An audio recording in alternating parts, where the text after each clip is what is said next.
Olá pessoal, tudo bem? Como é que vocês estão? Bom, no vídeo de hoje eu quero falar um pouquinho sobre o que ocorre, sobre o que fazemos na primeira sessão com uma psicopedagoga clínica, tudo bem? Essa sessão é destinada à entrevista contratual.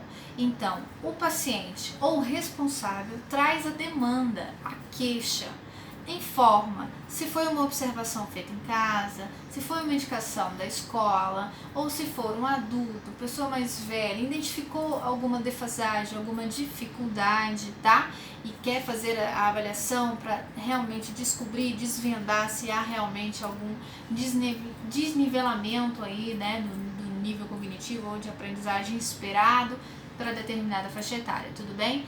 Então, galera, nessa primeira sessão, nesse primeiro encontro, se o paciente for menor de idade, o responsável vai ter que vir junto, tá? Se não, o paciente pode vir sozinho. O mais importante é que nessa sessão de 50 minutos é destinado para a demanda, para a queixa. Não só isso, mas também para definir preços, tá? Se o pagamento vai ser por sessão, se vai ser mensal. Lembrando que quando o pagamento é mensal, paga no primeiro dia da sessão do mês, tem um desconto interessante, até porque o nosso trabalho ele é um processo, então não é uma consulta que você vai uma vez, duas vezes e a gente resolve tudo. Não. A avaliação ela dura de 8 a 10 sessões, existem testes específicos que precisam ser aplicados em cada sessão. A primeira sessão é destinada à entrevista. Então ali a gente vai definir aí todos esses trâmites, né? Contratuais, de forma de pagamento, vai ser em espécie, vai ser Pix, né? A forma aqui que a gente tem de opção para trabalhar. Lembrando que a gente não trabalha com plano de saúde até o presente momento, tá? Então o atendimento é apenas particular, tudo bem? E sempre com horário marcado, porque esse espaço é utilizado por outros profissionais, tá? Então a gente tem que realmente reservar a sala para atender vocês, tudo bem? Então é importante que vocês entrem em contato, né? Agende com a gente. Se houver qualquer problema e não puderem comparecer, por favor, nos retorne avisando, desmarcando, tá joia? No contrato, quando a gente assina o contrato de prestação de serviço direcionado para o atendimento psicopedagógico, lá existem as cláusulas, tudo bem? Então é um contrato mais de firmar esse compromisso, tá? Lá está definido os dias da semana, né, de atendimento, ali, o dia que será escolhido, né, na avaliação pode ser mais de um, no acompanhamento é interessante que seja apenas uma vez por semana, tá, para não sobrecarregar o paciente. Então lá vai estar definido o valor da sessão, seja ele por cada encontro, né, uma vez por semana você pagando ali a sessão ou por mês, tá? Então aí a data combinada para a realização desse pagamento mensal, tá? Lá tem as cláusulas de desmarcação, inclusive de interrupção do tratamento. Então, quando a família ou o paciente decide interromper, o psicopedagogo ele está protegido por esse contrato de que esse paciente não recebeu alta, esse paciente não terminou o processo de avaliação, não terminou o tratamento, ele saiu por conta própria, isso também está na cláusula, né, é uma das cláusulas ali do contrato, tá? É um contrato normal de prestador de serviço para qualquer pessoa que trabalhe como psicopedagogo clínico, ok? Então, nesse primeiro momento, o que eu faço? Eu trago, assim, outros vídeos que, né, as pessoas que me acompanham sabem, eu já mostrei que eu faço assim, ó. Minhas pastinhas são esses saquinhos aqui, ó, né? E aqui eu separo, olha, a primeira folhinha que nós temos aqui é denominada aí entrevista contratual, tá? Então aqui a gente pega as informações do paciente, nome, endereço, se ele está estudando, qual série que ele está estudando, se não estiver estudando, já finalizou, você coloca assim, não se aplica, tá? Informações se está fazendo alguma atividade, acompanhamentos externos, quais acompanhamentos, tá? Porque a partir da avaliação a gente também faz encaminhamentos, tá bom? Se precisar de um neuro a gente caminha, de um fono ou de um psicólogo, tudo bem? A gente também faz isso aqui, o trabalho é sempre interdisciplinar, tá joia?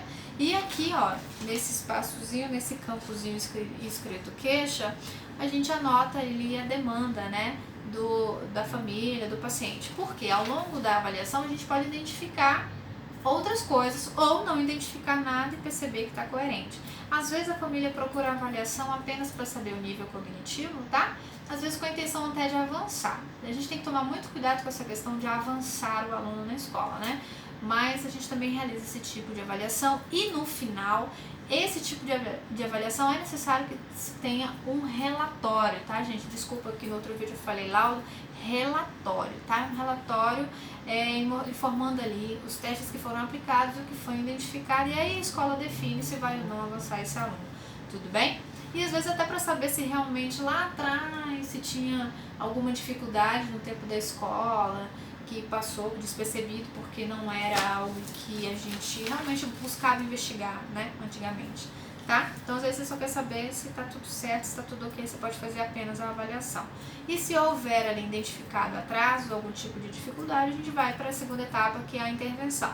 E se a gente desconfiar ali ao longo dessa avaliação algum transtorno, que já é algo mais, né, a fundo ali, você vai precisar do neuro para realmente dar esse diagnóstico, ok? Apenas o neuro, que é médico, pode dar o diagnóstico e o laudo, ok? Então, por mais que a gente trabalhe de forma interdisciplinar, quem lauda é o neuro, joia? Então, a gente tem que ficar atento a isso. Além disso, nessa primeira sessão, eu separo nessa pastinha a ficha de frequência. Aqui tem uma ficha de frequência para avaliação e uma ficha de frequência para intervenção. Na avaliação, a primeira sessão está escrito bem aqui, entrevista com os responsáveis ou com o paciente, e a segunda sessão a anamnese, e a última sessão lá embaixo a devolutiva, tá? A devolutiva ela é geralmente só oral, tá? A não ser que seja uma solicitação de uma escola, né, pra gente realizar um relatório por escrito, tudo bem? A gente evita fazer esses relatórios para realmente não estigmatizar o paciente, né? E esses relatórios, eles têm validade apenas de 6 meses, tá? Porque o nível de aprendizagem, ele vai modificando, tudo bem? Então, a gente tem que refazer novamente aí, né? Refazer isso, né? Outra coisa que eu separo é autorização para uso de imagem. Eu não sou uma profissional que gosto de ficar expondo a imagem dos meus pacientes, não, tá? Eu não vejo necessidade, eu prefiro expor para vocês o que eu faço aqui no dia a dia, o que eu aprendi até agora. Então, mas eu tenho eu peço para assinar, né, a autorização de imagem, esse é para o adulto e esse aqui é para criança, porque eu tenho que ter a assinatura do responsável. Mas é mais para, por exemplo, se futuramente eu vou fazer uma palestra ou um trabalho, uma pesquisa, um artigo, alguma coisa assim, para ter liberação. Mas é mais por isso mesmo, em rede social, essas coisas eu não tenho o hábito de postar, tá?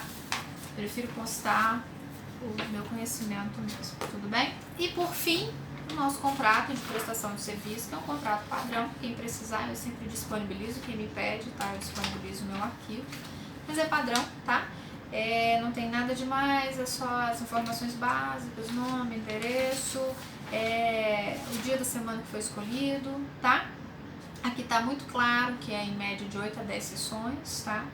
Então, assim, quando não há nenhuma desconfiança de um transtorno, a nona sessão acaba não ocorrendo, entendeu?